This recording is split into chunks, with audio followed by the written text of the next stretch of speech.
네, 오늘 말씀은 욥기 34장입니다.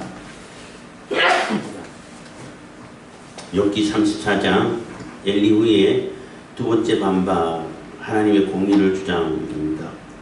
엘리후가 욥에 대해서 두 번째 반박하면서 하나님의 공의를 이렇게 주장하는데 내용을 잘 살펴보면은 욥의 말을 곡해하는 거죠. 다른 말로 하면 논리 비약을 하는 거예요. 논리 비약하고 곡해해서 요즘 정치권에서 많이 이렇게 보고 볼 수 있는 그런 모습인데 말꼬리 잡는다고 하잖아요. 말꼬리 잡아서 그것을 전혀 원래 뜻하고 전혀 다른 뜻으로 이렇게 해석을 해가지고 막 공격하는 그러한 상황인 거예요. 그래서 그런 얘기를 하면서 하고자 하는 얘기가 그건 것 같아요. 여기 직접 나오진 않았지만은 말을 가려서 하라는 거예요. 아무리 내가 탄식하고 불평하고 원망하더라도 내가 억울하고 지금 무슨 얘기인지 모르고 왜 이런 일을 당해야 되는지 왜 이런 재앙을 당해야 되는지 모르고 내가 생각할 때는 이런 고난은 너무 심한 거 아니냐, 내가 살아온 거하고 전혀 반대적인 것이 아니냐 이렇게 생각하더라도 그래도 말은 가려서 하라는 거예요. 해도 될 말이 있고 해서는 안 될 말이 있다는 거죠. 그렇기 때문에 내가 한 말이 듣는 사람들이 곡해하지 않도록, 그러니까 논리비약하지 못하는 그런 말을 하라는 거예요. 모세도 마찬가지로 해서는 안 될 말을 해서 가나안 땅을 바라보기만 하고 들어가지는 못하고 했긴 했습니다만은 아무리 화가 나고 아무리 내가 감정이 그렇게 있다 하더라도 해야 될 말하고 해서는 안 될 말하고 가려서 하라는 거예요. 그리고 또 한 가지 우리가 교훈을 얻을 수 있는 것은 내가 하는 말이 내 의도를 내 말로 인해 가지고 모두 100% 다 전해진다라고 생각하면 안 된다는 거죠. 분명히 나는 이런 뜻으로 얘기를 하고 이런 뜻으로 내가 불평을 하고 이렇게 탄식하고 원망하고 했는데 듣는 사람은 전혀 다르게 들을 수 있다는 거예요. 내가 전하고자 하는 그 의미 전달이 100% 안 된다는 거예요. 제가 쭉 지냈다 보니까 한 10%가 되면은 10%만 의미 전달돼도 말이 된다라고 할 때도 많이 있어요. 그래서 의미 전달이 내가 말하는 거하고 내가 의도한 것을 그대로 다 전달이 되냐 하면은 다 전달이 안 돼요. 우리가 하나님이 아니기 때문에 이 인간 세상에 오류가 많고 또 오해가 많고 죄가 또 끼어들어 있고 이러다 보니까 정확하게 전달이 안 돼요. 전도율이 100%가 안 돼. 그게 무수한 이게 불순물들이 많아가지고 불순물이 많아가지고 가다가 걸리고 빠지고 떨어지고 하는 것이 많아요. 누수된다 그러죠. 그렇기 때문에 무슨 말을 어떻게 할 것인가. 그리고 또 한 가지 엘리후가 이렇게 욥에게 지적하는 것이 그 의도가 너 태도가 잘못됐다. 하나님 앞에서는 태도가 잘못됐다는 거예요. 악한 자들하고 똑같은 태도로 똑같은 모습으로 보이니까 사람들이 오해하지 않느냐는 거죠. 그래서 자세도 중요하다는 거예요. 하나님 앞에 내가 억울하고 도무지 이해할 수 없고 또 도무지 납득이 안 가는 이 상황이라 할지라도 갖춰야 할 자세는 갖춰야 된다는 거죠. 그게 오늘 이렇게 욥기 34장의 교훈이고 또 요약이라고 볼 수 있는 겁니다. 34장 1절입니다. 엘리후가 말을 이어가는데 계속 말을 이어가고 있는 겁니다. 지혜 있는 자들아 내 말을 들으며 지식 있는 자들아 내게 귀를 기울이라. 그래서 다 지혜 있고 지식 있는 자들이라 내 얘기를 한번 들어봐 하는 것이 주로 누구를 대상하는, 물론 보편적인 지혜 있고 지식 있는 자들을 다 통칭하는 거겠지만은 여기서 말하고자 하는 지혜 있는 자 지식 있는 자들이 누굴까요? 욥의 세 친구들과 욥이겠죠. 주로 이제 그 세 사람과 욥이 논쟁을 하고 토론을 했으니까 주변에 듣는 사람이 있는지 없는지는 모르겠습니다만은 이 네 사람을 얘기하는 겁니다. 입이 식물의 맛을 변별하는 같이 기가 말을 분별하나니, 그래서 입이 식물의 맛이 어떤 맛이다 다 분별하는 것 같이 잘 들으면은 그것을 분별할 수 있다는 거죠. 소리는, 말은 귀로 듣고 분별하는데 엘리후 자신도 귀로 듣고 제대로 분별을 못한 거라고 볼 수밖에 없죠. 곡해하고 논리 비약하는 거죠. 그래서 이게 얘기를 하는 거예요. 논리 비약이 될 수 있으니까, 곡해가 될 수 있으니까 그런 그 여지를 남겨서는 안 된다는, 그러니까 말을 잘 분별해서 해야 된다는 거예요. 그래서 이제 뭐 정치권에서 뭐 이거는 거의 공공연한 뭐 규칙이라고 말할 수 있는데, 말을 할 때에 절대 딱 부러지는 얘기를 안 한다는 거예요. 코에 걸면 코걸이, 귀에 걸면 귀걸이식으로 얘기한다는 거예요. 그래서 어떻게 이렇게도 해석되고 저렇게도 해석되는 그런 말을 주로 많이 쓰는 것이 정치인들이다. 뭐 이런 얘기를 벌써 오래전에 들었었는데 뭐 지금 뭐 아주 많이 보죠. 그래서 자기가 무슨 말을 했다 하더라도 해석의 여지를 남겨둬가지고 반대 방향으로 빠져나갈 수 있는 그런 말을 이렇게 많이 골라가지고 이게 하는 것이 정치인들의 특성이라고 옛날에 오래전에 누가 얘기를 했는데, 김동길 교수가 그걸 얘기한 것 같아요. 그때 들은 것 같아요. 하여튼 그렇게 했는데, 그게 그러니까 귀에 걸면 귀걸이, 코에 걸면 코걸이 식으로 얘기를 하게 되면은, 특히 하나님 앞에 그렇게 얘기를 하게 되면은 듣는 사람은 내가 의도한 바대로 듣지 않고 전혀 다른 방향으로 다르게 들어서 해석할 수 있다는 거예요. 그래서 분명하게 내가 해야 될 말을 하지 말았어야 될 말, 특히 하나님 앞에 내가 해야 될 말을 하지 말아야 될 말을 잘 분별해서 구분해서 얘기하라는 거죠. 어쨌든 우리가 귀가 말을 분별하고 잘 들어보면 무슨 얘기인지 알 수 있다라고 얘기하면서 4절, 우리가 스스로 옳은 것을 택하고 무엇이 선한가 우리끼리 알아보자. 우리끼리 한번 토론해보자는 거예요.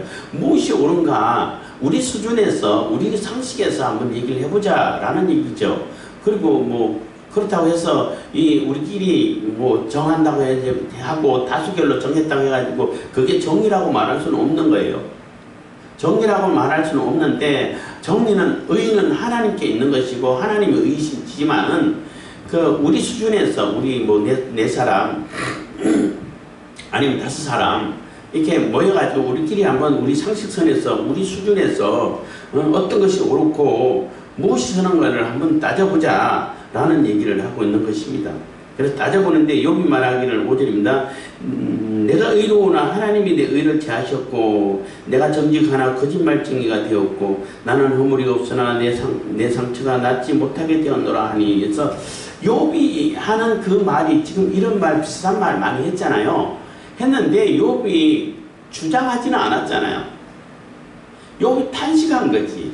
그렇잖아요. 욥이 탄식하는데, 아니 내가 너무나 이렇게 갑자기 이런 재앙을 당하고 이 고통을 당하고 있는데 이거 너무나 견디기 힘들고 감당하기 힘들다. 왜 이런 일이 당했는지 모르겠다. 어떻게 이럴 수 있냐 하고 막 푸념을 늘어놓고 투덜투덜하고 탄식하는 소리잖아요. 이게 자기 주장이 아니야. 언제 자기 욥이 이렇게 주장한 적은 한 번도 없어요. 그러면서도 하나님의 주권을 인정하고 모든 사람 다 하나님 그 죄인이라는 것도 인정하고, 그렇지만은 제 친구들이 얘기하는 그런 죄는 짓지 않았어, 그런 죄는 나는 범하지 않았어, 이렇게 탄식하면서 얘기를 했지 이렇게 주장한 적은 한 번도 없어요. 그리고 갑자기 하고자 하는 얘기를 잊어버렸어요. 어쨌든 한 번도 주장한 적이 없는데 이렇게 나는 푸념하고 탄식하고 이렇게 넋두리를 널어놓았는데, 그게 주장으로 받아들이게 되면은 굉장히 그 의미가 정반대로 180도로 곡해돼 버린다는 거예요. 그래서 너 이런 얘기, 이런 비슷한 얘기 많이 했잖아. 얘기한 건 막 사실이죠. 그런데 너 생각해봐. 어떻게 하나님이 그 정의를 잊지 못하신 하나님이 될 수 있냐는 거예요. 그래서 욥이 자꾸 넋두리를 늘어놓고 나는 그 너희들이 말하는 그 논리로 따지면은 나는 결백해. 뭔가 그 논리를 하면은 뭔가 잘못된 거야. 하나님이 잘못하신 거야. 이렇게 들려질 수 있다는 거예요. 그러면은 하나님이 부유하고 네가 어렵다는 얘기, 너는 하나님보다 더 어렵다는 얘기냐? 이렇게 논리 비약이 되어버린다는 거죠. 그래서 엘리야가 논리 비약을 시킨 거예요. 욥은 참 그 엘리야의 말을 들으면서도 아유 내가 뭘 얘기를 더 하냐 안 그러겠어요? 얘기 더 해봐야 아무 소용없는구나. 내 얘기 제대로 알아듣지도 못하고 내 신념을 이해하지도 못하고 또 왜 이런 상황이 벌어졌는지 답도 못하는 것이 사람들이구나 하고 욥은 더 이상 할 말이 없고 해봐야 소용없다는 것을 깨달았겠죠. 그래서 더 이상 얘기는 안 해요. 욥은 어쨌든 7절 어느 사람이 욥과 같으랴 욥이 해방하기를 물마시듯 하며 악한 일을 하는 자들과 사귀며 악인과 함께 다니면서 이르기를 사람이 하나님을 기뻐하나 무익하다 하는구나. 그래서 어느 사람이 욥과 같으랴 욥이 해방하기를 물마시듯 하며 이것이 그 욥의 세 친구들 중에 주장하는 사람들도 있었죠. 악한 일을 하는 자들과 사귀면서 악인과 함께 다니면서 그래서 지금 욥이 하는 행동은 악한 자들하고 너무나 비슷하다는 거죠. 욥이 진짜 죄를 지었는지 안 지었는지 그거는 잘 모르겠지만은 악한 자들도 지가 악을 행하고 얘기하면 절대 그런 일 없다. 나는 그럴 이유가 없다. 절대 나는 잘못했다. 이렇게 인정하는 악한 자들 하나도 없잖아요. 그것처럼 욥은 절대 인정을 안 해. 그 모습이 똑같다는 거예요. 그래서 네가 죄를 안 지었다 할지라도 이런 일을 당하면은 진짜 지은 죄가 있으면은 그 죄를 기억해서 해결을 하고 아니면 생각이 안 나면은 왜 이런 일을 당했는지 겸손하게 하나님 앞에 이게 무엇입니까? 하고 묻고 하나님께 겸손하게 나와서 내가 깨닫지 못한 것이 무엇인지 내가 깨달아야 할 것이 무엇인지 내가 앞으로 어떻게 해야 될지를 나아가서 이렇게 하나님께 겸손하게 나가야 그게 정상적인 자세하고 태도인데 너는 안 그러잖아. 이 얘기인 거예요. 그래서 뭐 완전히 악한 자들하고 똑같이 이렇게 물 마시듯이 그러니까 물을 마시듯이 악을 행하면서 해방을 하기를 물 마시다 하면서 악한 일을 하는 자들과 사귀고 그들하고 똑같이 행동하냐는 거예요. 그래서 넋두리를 늘어놨지만 그게 주장이 되어버리면은 완전히 악한 자가 되는 거죠. 하나님을 완전히 모욕하는 것이 되는 거예요. 그래서 그렇게 모욕을 하고 악한 말을 내뱉고 하나님 앞에 해서는 안 될 말을 이렇게 뱉어놓고 그렇게 하면서 아무 소용없어. 하나님 많이 뭐 이렇게 섬겨봐야 하나님 말씀대로 순전하게 살아봐야 아무 소용없어. 이런 재앙만 당하는 거야. 이런 얘기를 왜 하냐는 거죠. 욥이 그랬잖아요. 이렇게 될 거면은 아무 소용없지 않냐. 악한 자들 지금 더 봐라. 악한 자들 평안하게 잘 지내고 죽을 때까지 아니야 재앙을 입지도 않고 뭐 무덤도 엄청나게 화려하게 지내고 이렇게 지내는데 내가 순전하게 살아온 나는 이렇게 당하면은 이게 무슨 의미가 있냐는 거죠. 이런 넋두리를 뭐 탄식을 한 적이 있죠. 근데 그 모든 것이 주장으로 바뀌게 되면은 어마어마한 완전히 참 뭐 악한 자가 되는 거예요. 그렇게 이제 욥의 탄식을 주장으로 바꿔가지고 논리 비약해서 곡해라고 하죠. 논리 비약을 해가지고 얘기한다는 것입니다. 그래서 이렇게 그 설명을 한다는 거죠. 그 논리를 반박하고 있는 겁니다. 그래서 잘 생각해봐라. 10절입니다. 그러므로 너희 총명한 자들아 내 말을 들으라. 하나님은 단정코 악을 행치 아니하시며 전능자는 단정코 불의를 행치 아니하시고. 그래서 너희들 한번 생각해봐봐. 하나님이 어떻게 악을 행하시는 분이시냐? 불의를 행하시는 분이냐? 아니지. 당연히 아니죠. 그러니까 하나님은 단정코 악을 행치 아니하시면 전능자는 단정코 불의를 행치 아니하시고 11절 사람의 일을 따라 보응하사 각각 그 행위대로 얻게 하시나니. 그래서 절대 하나님 불의를 행치 아니셔. 하나님은 하나님이 행하시는 그것이 곧 의야. 그러니까 하나님께서 너에게 이렇게 뭐 재앙을 주셨으면은 하나님께서 뭔가 의도하신 바가 있지 않겠냐는 거죠. 그리고 어쩌면은 네가 행한 대로 갚음을 당하는, 네가 알지 못하는 죄가 있어서 거기에 대한 보응일 수도 있지 않냐. 하나님은 불의를 행하지 않으셔. 근데 욥에게 이런 재앙을 내리셨어. 그건 하나님의 의야. 그럼 하나님의 어떤 계획이 있지 않냐는 거예요. 하나님의 섭리하심이 있지 않냐는 거예요. 그걸 생각을 해야지. 그거 생각하지도 않고 하나님 이럴 수 있습니까? 저럴 수 있습니까? 나는 이렇게 살았는데 이게 뭡니까? 이게 뭐냐는 거예요. 그래서 우리가 너트리를 늘어놓더라도 해야 될 말, 특히 이제 하나님과 나와 1대1로 이렇게 기도할 때는 그렇게 할 수 있죠. 하나님 내 의미를 다 아시니까, 알아들을 수 있으니까. 1대1로 골방에서 기도할 때는 그렇게 기도해도 돼요. 우리가 사람이니까, 이해를 못하니까. 근데 사람들하고 토론할 때에, 사람들하고 주장할 때는 말을 가려서 해야 된다는 거예요. 아무 말이나 내뱉어서는 안 된다는 거예요. 왜냐하면 다른 사람이, 그러니까 완전하지 못한 사람이 듣고 있기 때문에. 그래서 내가 전하고자 하는 그 의도가 제대로 100% 안전해진다는 거죠. 그렇기 때문에 말을 할 때에 곡해의 가능성이 있다든지 논리 비약의 가능성이 있는 그런 얘기는 해서는 안 된다는 얘기인 걸 하고 있는 겁니다. 우리가 그런 모습을 교훈을 받아야 되는 거예요. 근데 1대1로 골방에서 기도할 때는 하나님 내 의도 다 아시잖아. 내가 뭔 생각하고 있는 걸 다 아시잖아. 내가 왜 이렇게 푸념을 하고 있고 넋두리를 하고 있고 불평을 하고 있는지 다 아시잖아요. 그렇기 때문에 1대1로 기도할 때는 괜찮아요. 다 아시니까. 그런데 사람이 듣고 있고 사람들하고 토론하고 있는 과정에서 이런 말은 함부로 해서는 안 된다는 겁니다. 그래서 사람의 일을 따라 보응하사 각각 그 행위대로 얻게 하시나니. 그래서 너 지금 당한 것이 하나님께서 네 행위대로 갚은 것인지 어떻게 아냐는 거예요. 우리 모르잖아. 그러니까 너 자세히 살펴보고 돌아보고 네가 안 한 일인데 이해 못하면 이해 못한다라고 솔직하게 얘기를 하면서, 그래도 이게 사람들이 듣는 데서는, 토론하는 데서 하나님의 정의를 훼손하고 하나님의 영광을 이렇게 가리고 하는 그런 말을 함부로 해서는 안 된다는 거죠. 어떻게 그런 말을 네가 함부로 할 수 있어? 그러니까 네가 악인 아니야? 네가 해방하기를 물 마시듯 하는 거 하지 않냐?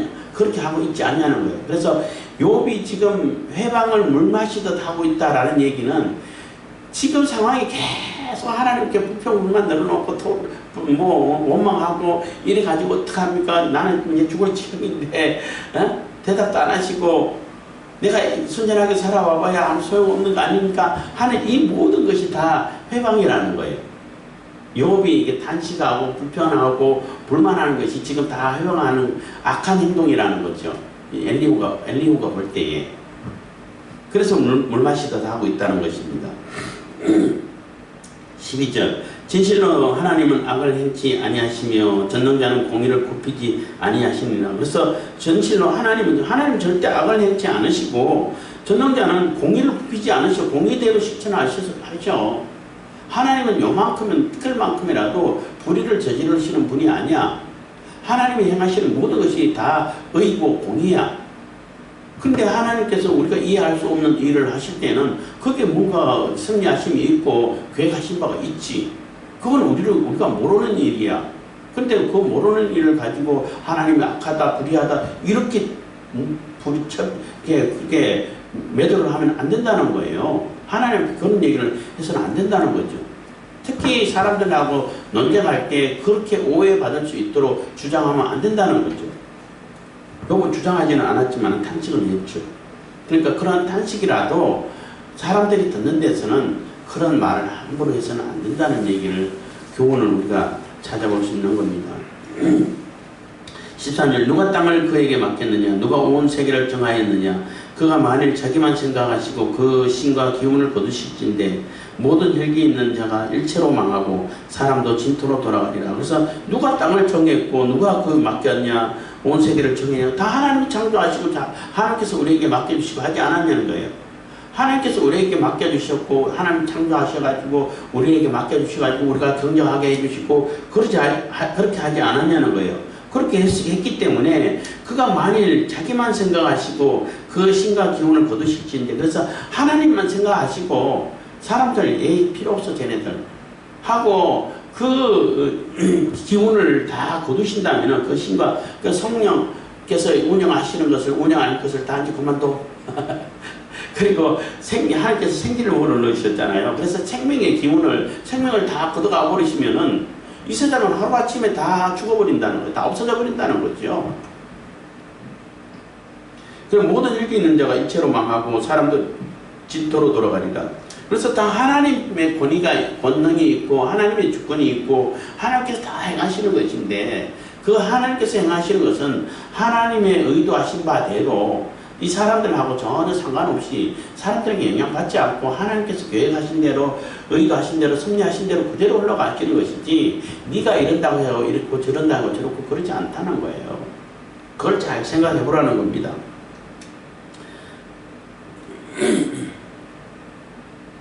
만일 총명이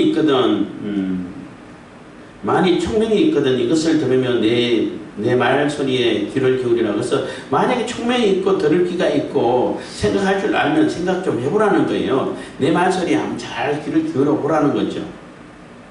엘리야의 말은 틀린 말은 하나도 없어요. 단지 잘못 생각한 것은 욥의 말을 곡해한 것, 논리 비약해가지고 이렇게 논리를 이렇게 진행시키는 것, 요게 욥이 좀 불편하겠죠. 받아들이죠. 욥 입장에서 난 그 얘기가 아닌데, 나는 그냥 내 심정을 좀 알아달라고, 내 이 괴롭고 고통스러운 것을 좀 하나님 앞에 풀어놓고 좀 이해하고 하나님께서 응답하셔가지고 이건 이거다라고 딱 설명해 주기를 바라해서 막 이것저것 불평했는데, 그 탄식인데 주장은 전혀 하지 않았는데, 근데 엘리야는 그 딱 듣고 그것을 주장으로 딱 이게 곡해를 해서 논리 비약을 해서 받아들여서 너 이렇게 주장을 하면 안 돼. 이거 어떻게 하나님을 모욕하는 거야. 하나님의 영광을 가리는 거야. 이렇게 주장을 하는 겁니다. 하나님 절대 그런 분 아니야. 그렇기 때문에 내 말처리에 잘 한번 귀를 기울이고 들어보라는 겁니다. 17절 공의를 미워하는 자시면 어찌 치리하시겠느냐. 의롭고 전능하신 자를 네가 정죄하겠느냐. 그래서 하나님의 공의를 미워하고 싫어하고 공의를 싫지 않는 자면은 하나님께서는 내버려 두신다는 거죠. 뭐 공의 따지지 않고 하나님의 공의를 실천하지 않고 그것을 죄를 여기지 않는다면은 뭐 본인도 하나님도 나 공의 그런 거 필요 없어 이렇게 한다면은 사람들에게 무프지 치리가 필요하겠냐는 거예요. 악인들은 악한 대로 살도록 내버려 두고 뭐 선한 사람은 뭐 그게 뭐 지가 알아서 살고 이렇게 내버려 두시는 것이지. 응? 그리고 의롭고 전능하신 자를 하나님께서 하나님께서 의를 행하시는 분이 아니라, 이거 잘 들으셔야 돼요. 하나님은 의를 행하시는 분이 아니라 하나님이 하시는 것이 의라는 거예요. 이게 굉장한 차이가 돼요. 의가 따로 있고 악이 있는데 하나님께서 의보다 악보다 의를 행해야지 이렇게 선택해가지고 실행하시는 분이 아니라 하나님 그 자체가 의가 되시는 거예요. 하나님이 행하시는 그 행동 자체가 의로운 그 행하심이 되는 거예요. 하나님이 우리가 이해할 수 없는 그런 일을 하시더라도 그게 정의고 그게 공의가 그게 의가 되는 거예요. 이 개념이 굉장히 중요한 개념이에요. 근데 보편적으로 사람들이 하나님은 의를 행하신다라고 표현을 하다 보니까 의가 따로 있는데 그 의를 행하시는 분이라고 생각하는데 그게 아니라 하나님이 행하시는 것이 곧 의가 되는 겁니다. 그래서 그 의롭고 전능하신 하나님을 네가 정죄하겠냐, 네가 뭔데 하나님을 정죄할 수 있는 자라고 생각하냐는 거죠. 요거 절대 그렇게 생각한 적이 한 번도 없어요. 한 번도 그렇게 생각한 적이 없어요. 근데 네가 넋두리를 열어놓고 탄식하고 있는 그 탄식이 주장이 된다면은 너는 하나님을 정죄하고 있는 거야. 그렇기 때문에 말 조심해 하는 것이 되는 겁니다. 그래서 사람이 듣는 가운데서는 말을 함부로 해서는 안 된다는 거죠. 하나님이 얼마나 이렇게 권능이 있고 권세가 있고 능력이 있는 분이고 거룩하신 분이냐 하면은, 그는 18절입니다. 왕에게라도 비루하다 하시며 귀인에게라도 악하다 하시며. 그래서 귀인은 굉장히 귀족들이라면은 뭐 풍족하다 보니까 엄청 이렇게 깔끔을 떨기도 하고 굉장히 품이 있는 것처럼 보이고, 왕은 뭐 권세가 있고 권위가 있잖아요. 사람들 앞에서. 그런 왕이라 할지라도 하나님 보실 때는 다 똑같고 하찮다는 거예요. 비교하다는 얘기는 쓸모없고 가치 없고 아주 더러운, 가정스럽고 더러운 이런 존재밖에 안 된다는 거예요. 그럼 하나님 보실 때는 왕이나 일반인이나 뭐 거기서 더 기적이지요. 그런 거룩하시고 또 이렇게 권세가 있고 권능이 있는 그 하나님이신데, 그 하나님은 19절입니다. 왕족을 외모로 취치 아니하시며 부자를 가난한 자보다 더 생각지 아니하시나니 이는 그들이 다 그의 손으로 지으신 바 됨이니라. 그래서 하나님 보실 때는 부자나 가난한 자나 똑같다는 거예요. 부자라고 해가지고 너 돈 많으니까 재물 많으니까 뭐 내 때 뭐 혜택이 있나 싶어가지고 좀 더 이렇게 친근하게 대해주고, 가난하다 해갖고 너 얻을 것도 없는데 뭐 저리가 이렇게 하지 않는다는 거예요. 하나님 보실 때는 다 똑같아. 왜냐하면 하나님께서 다 하나님이 창조하신 창조물이기 때문에. 사람들 사이에서는 빈부격차가 있고 불편하고 또 권세가 있고 없고 따라가지고 많은 차이가 있겠지만은 하나님 보실 때는 거기서 거기라는 거죠. 다 똑같다는 거예요. 그러니까 부자라고 해갖고 더 이렇게 뭐 대해주고, 악한 자라고 해가지고, 아니 가난한 자라고 해가지고 뭐 하찮게 여기고 그러지 않는다는 거예요. 다 하나님께서 귀중하게 여기시고 똑같이 여기신다는 거예요. 왕이라고 해가지고 권력 있다고 해가지고 권력 있으니까 너 조금 더 대접해줄게 그러지 않는다는 거예요. 그들은, 그리고 왕족이나 뭐 왕들 이런 사람들을 얘기하는 거예요. 그들은 밤중 순식간에 죽나니, 그들도 하나님께서 계획하시고 섭리하시면은 뭐 한순간에 그 모든 것을 다 잃어버리고 죽을 수 있다는 거죠. 하나님께서 데려가시면은. 그래서 밤중 순식간에 죽나니 백성은 떨며 없어지고 세력 있는 자도 사람의 손을 대지 않고 재앙을 당하느니라. 그래서 사람을 통하지 않아도 하나님께 데려가시려면 얼마든지 데려가시고 걷어가시려면 얼마든지 걷어가신다는 거예요. 하나님의 절대 권능을 얘기하는 거고 절대 권세를 얘기하는 겁니다. 21절 하나님은 사람의 길을 주목하시며 사람의 모든 걸음을 감찰하시나니. 그래서 하나님은 모든 사람들을 세세하게 다 관찰하시고 다 파악하고 알고 계신다는 거예요. 뭐 요즘 뭐 CCTV를 통해 가지고 다 이렇게 뭐 사람들을 뭐 살펴보기도 하고 감시하기도 하고 하는데, 그런 거 없어도 하나님은 아주 티끌만큼이라도 사람들이 가지고 있는 생각조차도 그 마음속에 있는 것까지라도 다 꿰뚫고 다 살펴보고 계신다는 거예요. 22절 악을 행한 자는 숨을 만한 흑암이나 어두운 그늘이 없느니라. 그래서 악을 행하는 자는 숨을 만한 흑암이라든지 어두운 그늘, 사람은 뭐 캄캄한 데 숨어버리면 모르잖아요. 근데 하나님은 어디를 간다 하더라도 어디에 숨는다 하더라도 하나님 앞에 숨김을 당하고 이게 가리우고 뭐 속인다든지 이런 게 없다는 겁니다. 하나님을 어떻게 속일 수 있어요? 빛이 있고 없고 뭐 하나님 앞에 보여지지 않고 들켜지지 않는 것이 어디 있겠어요? 23절입니다. 하나님은 사람을 심판하시기에 오래 생각하실 것이 없으니. 그래서 하나님께서 심판하실 때에 죄가 뭐였더라? 무슨 죄로 이렇게 했지 따져볼까? 이런 거 안 한다. 그런 생각 안 해도 된다는 거예요. 이미 다 안 해도 된다는 거예요. 왜냐하면 이미 다 아시니까. 너 이런 죄야 하고 바로 심판하실 수 있다는 거죠. 생각을 깊이 하고 죄 심판해야 돼 말아야 돼. 죄 있는 거 막 같은데 제대로 아직 내가 못 찾아봤나? 이렇게 사람들이 생각하는 것처럼 그렇게 생각 안 할 필요가 없다는 거죠. 이미 다 아시니까. 그 생각조차도 그 마음 깊은 속에 있는 그런 마음의 깊이까지 다 알고 계시는데 심판하시려면 그냥 하면 되시는 거죠. 몇 절이죠? 그래서 23절 하나님은 사람을 심판하시기에 오래 생각하실 것이 없었으니. 24절 세력이 있는 자를 조사할 것이 없이 끄끄시고 다른 사람을 세워 그를 대신하게 하시느니라. 그래서 세력 있는 자라 할지라도 굳이 수사를 해보고 조사를 해보고 증거를 들이대고 이렇게 할 필요가 없다는 거예요. 다 알아. 다 아시기 때문에 네가 무슨 일을 하고 무슨 생각을 하고 무슨 의도로 지금 어떤 일을 하고 있는지 다 아시기 때문에 너 안 되겠다. 그만해. 내리고 다른 사람은 충분히 대처할 수 있다는 거예요. 하나님이 절대 권능을 얘기하고 절대 권세를 얘기하는 겁니다. 25절 이와 같이 그들의 행위를 아시고 그들을 밤사이에 엎으신 적 멸망하나니 그들을 악한 자로 여겨 사람의 목전에서 치심은 그들이 그를 떠나고 그의 모든 길을 무관히 여김이라. 그래서 그 악한 자들이 이렇게 하나님께서 하루아침에 뭐 얼마든지 가르칠 수도 있고 뭐 심판하실 수 있는데 그렇게 행하시는 것은 그 악을 행하는 자들은 하나님이 없다라고 생각하고 하나님이 있다 하더라도 이런 거 모르실 거야. 너무 높이 계시고 멀리 계셔가지고 전혀 파악 못 하실 거야. 이렇게 생각하고 있기 때문에 그런 일을 행동한다는 거예요.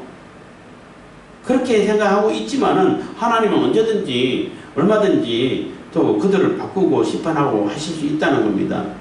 그래서 그들이 그를 떠나고 그의 모든 길을 무관히 여기는 아무 관계없이 무관심하고 그냥 하나님 절대 모르실 거라고 이렇게 여기고 있기 때문에 이상한 거죠. 갑자기 당한 것이 되는 거죠. 다 알고 있다 그러면은 그런 일을 하지도 않겠지만은 뭐 당연한 거다 생각하겠죠. 28절입니다. 그들이 이와 같이 하여 가난한 자의 부르짖음이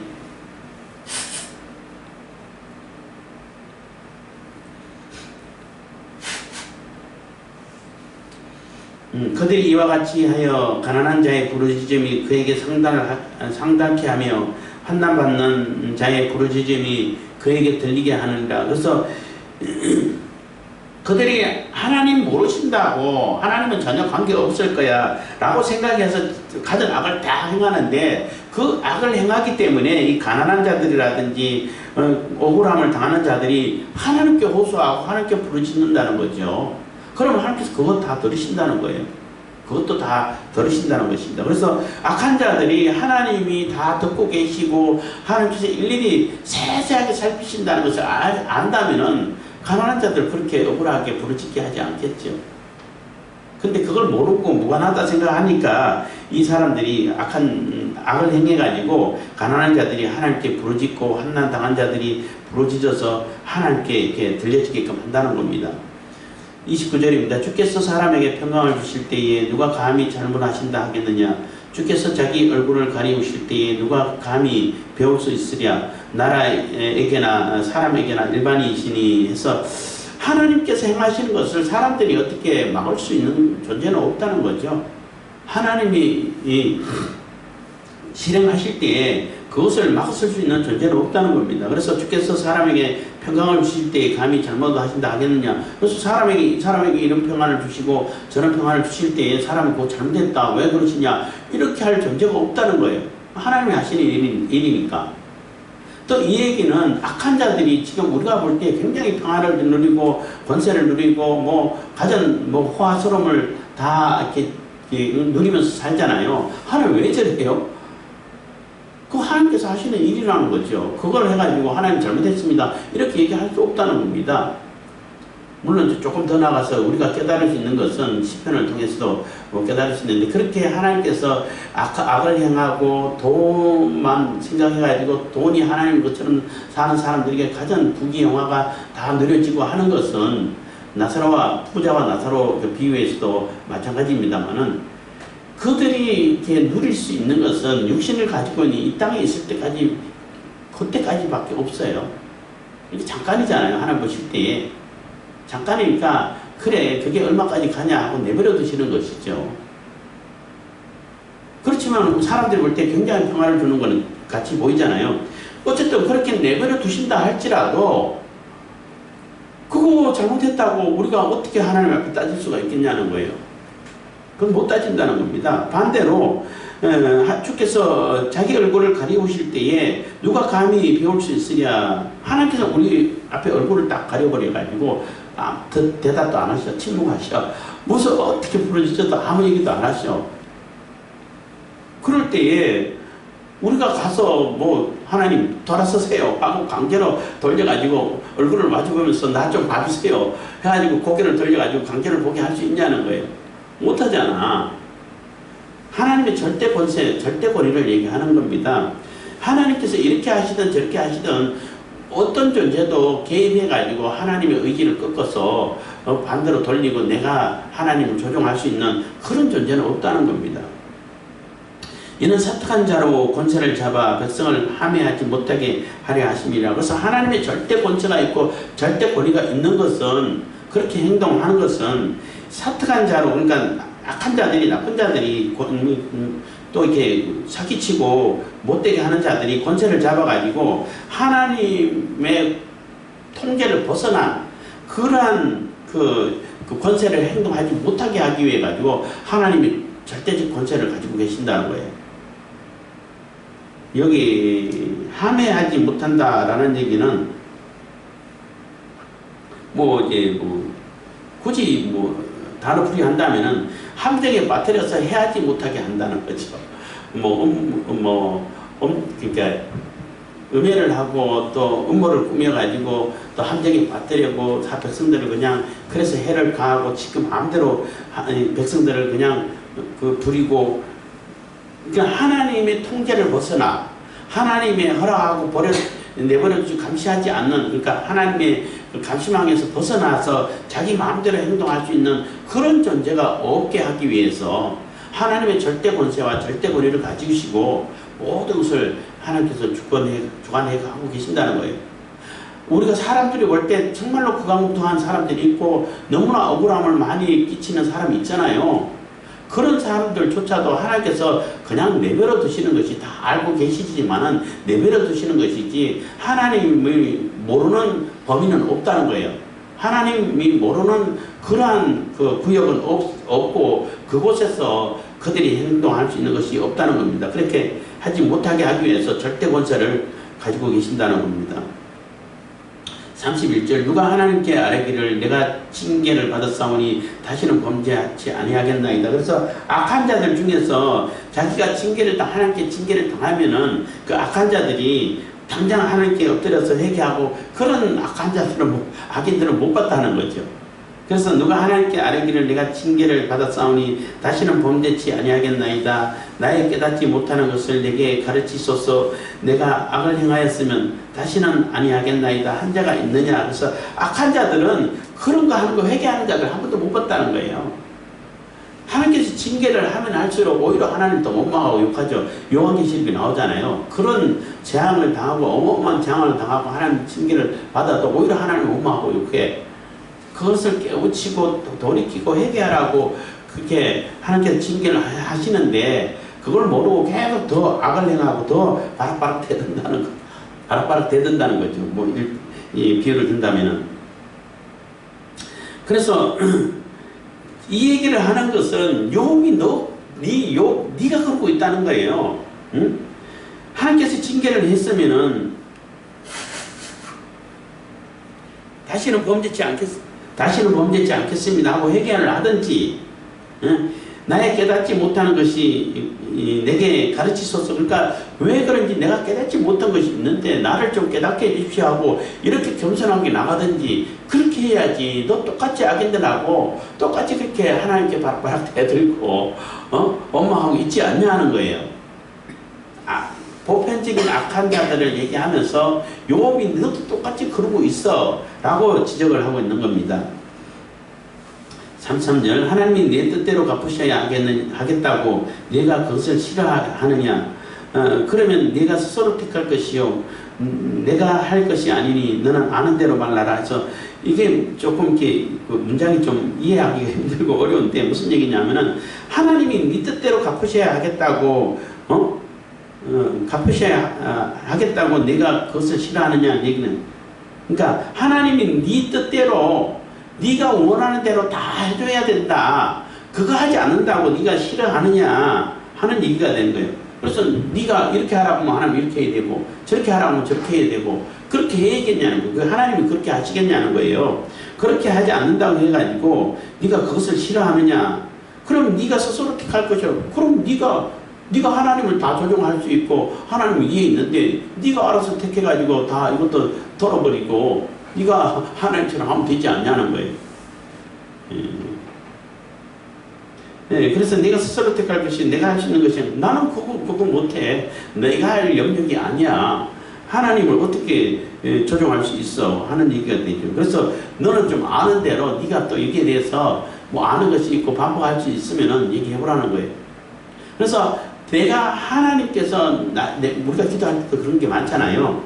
이렇게 해주세요 저렇게 해주세요 하고 기도할 때가 있는데 내가 원하는 대로 하나님께서 안 했다고 해가지고 우리가 하나님을 싫어할 수 있냐는 거예요. 싫어할 수가 없지요. 그리고 하나님은 우리가 조종할 수 있는 분이 아니에요. 이걸 잘 기억해야 되는데 사람들이 자꾸 하나님을 조종하려고 그러죠. 하나님을 이용하려고 그러죠. 우상은 다 그렇게 조종하고 이용을 하면은 다 자기에게 많은 혜택을 준다고 하는데 그래서 우상을 섬기듯이 하나님을 그렇게 섬기려고 하는 것이 많은 사람들이 습성인 거예요. 근데 절대 그런 하나님이 아니라는 겁니다. 그래서 33절은 그렇게 이해를 하시면 되겠습니다. 하나님이 내 뜻대로 갚으셔야 하겠다고 내가 스스로 내가 그것을 싫어하느냐 그러면 내가 스스로 택할 것이요 내가 할 것이 아니라 여기서 나는 엘리후를 얘기하는 겁니다. 내가 할 것이 아니니 너는 아는 대로 말하라. 34절 총명한 자와 내 말을 듣는 모든 지혜 있는 자가 필연 내게 이르기를 욥이 무식하다. 그래서 내 얘기를 쭉 들어보면은 욥이 참 무식하구나.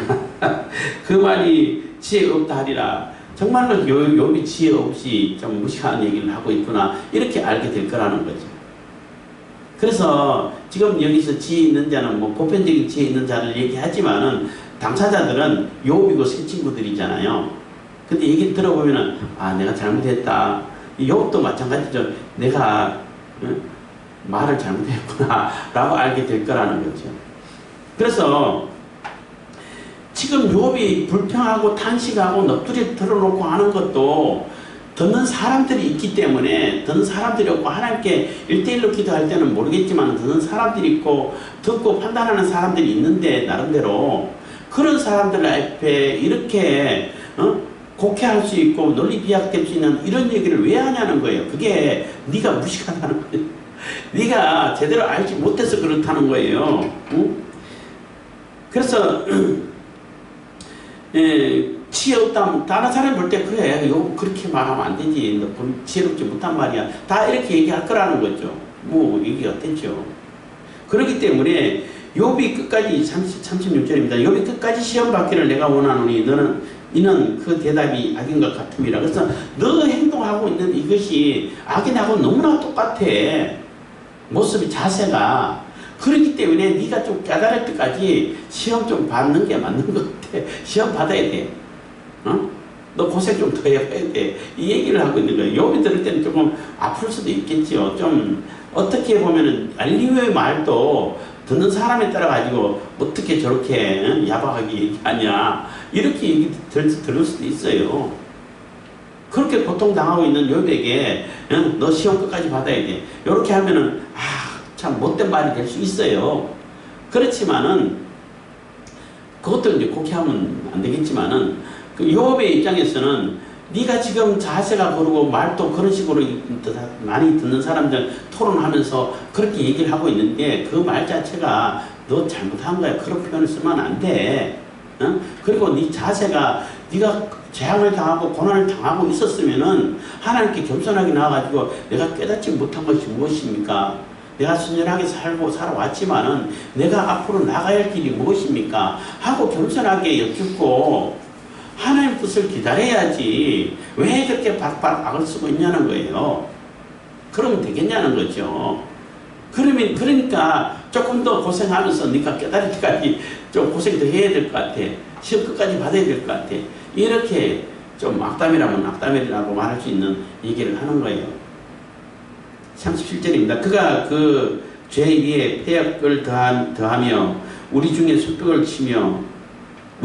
손뼉을 치며 하나님을 거역하는 말을 많이 하는구나. 그래서 네가 지금 깨닫지 못하는 죄도 있고 그 네가 알지 못하는 죄도 있을 수 있는데 그거에 더해 가지고 막 손뼉을 친다는 얘기는 시선을 집중하기 위해 가지고 사람들에게 좀 조롱하듯이 하나님이 어떻게 이렇게 나를 대우할 수 있냐고 하나님을 원망하고 조롱하고 이렇게 하는 것은 패역이다. 하나님 앞에 거역이라는 거, 반역이라는 거예요. 반역. 패역이라는 얘기는 반역고 거역 이렇게 이해할 수 있는데, 그러니까 정상적인 길을 거꾸로 거슬러는 것을 폐역이라고 말할 수 있는 거죠. 부모를 공경해야 되는데 부모를 대적하는 것이 폐역이 되는 것처럼, 그러니까 반역이라고 이해를 하시면은 빨리 이해가 돼요. 그래서 하나님 앞에 반역을 행하고 있는 거야. 네가 지금 이런 재앙을 당했으면 왜 당했을까? 이해를 못하면 그 이해가 하나님께서 깨달아 주실 때까지 겸손하게 기다리고, 내가 깨닫지 못하는 것이 무엇이 있을까? 하나님께서 어떤 섭리를 하시기에 이런 일이 있을까? 하고 조용히 겸손하게 기다려야지. 그리고 혹시 네가 알지 못하는 죄가 있을 수도 있잖아요. 그런 죄가 있으면 그 죄를 깨닫게 해달라고 하든지 그렇게 기도를 해야 되지. 왜 그렇게 바로바로 악을 쓰면서 하나님을 욕하고 하나님을 원망하고, 또 사람들이 들을 때는 이렇게 논리가 이렇게 비약이 되고 곡해할 수 있는 그런 말을 왜 하냐는 겁니다. 그런 말 하는 자체가 너는 큰 악을 저지르고 있고 물 마시듯 이런 악을 행하고 있는 거야. 그렇게 했으면 그런 말 하지 말고 조용히 하나님의 뜻을 바라고 하나님의 계획을 기다려야지. 왜 그렇게 바로바로 악을 쓰고 있냐는 겁니다. 그래서 그런 악에 대해가지고 너 지금 그 하는 자세는 하나님을 거역하고 하나님께 반역하는 자세야 하고 이렇게 지적을 해주고 있는 거죠. 그래서 물론 엘리후에 대해서 뭐 해석하고 하는 사람에 따라서 조금 다르게 얘기할 수도 있겠습니다만은 제가 볼 때는 그런 지적인 거예요. 그래서 우리가 아무리 부분에 차고 감정에 격해 있다 하더라도 해야 될 말하고 하지 말아야 될 말하고는 분명히 구분할 줄 알아야 되고, 우리가 또 하나님 앞에 진실하게 신앙생활을 해오다가도 어려움을 당하고 환난을 당할 때에 하나님께서 섭리하신 것이 무엇인지, 하나님께서 뭘 계획하고 계시는지를 우리가 겸손하게 찾아볼 수 있는 이런 자세를 갖춰야 된다는 거예요. 자세도 매우 중요해요. 자세가 자세를 함부로 하게 되면은 그런 의미가 아니라 할지라도 노를 바라게 된다고. 특히 하나님 앞에서도 우리가 갖춰야 할 자세는 갖춰야 되는 거예요. 그래서 우리가 하나하나 행동 하나, 말하는 것 하나하나까지도 이렇게 오해가 될 수 있지 않고, 또 논리 비약이나 곡해가 될 수 있지 않는 그런 말을 이렇게 잘 분별해서 쓸 줄 아는 지혜가 필요하고, 그리고 뭐 어디를 가든지 무엇을 하든지 간에 그 자세가 사람들이 오해하지 않는, 오해가 되고 또 곡해가 되지 않고 불쾌감을 주지 않는 그런 자세로 우리가 대하는 것이, 그것이 곧 지혜라는 것입니다. 기도하겠습니다. 사랑해 주신 감사합니다. 이 시간에도 은혜와 복을 베푸십니다.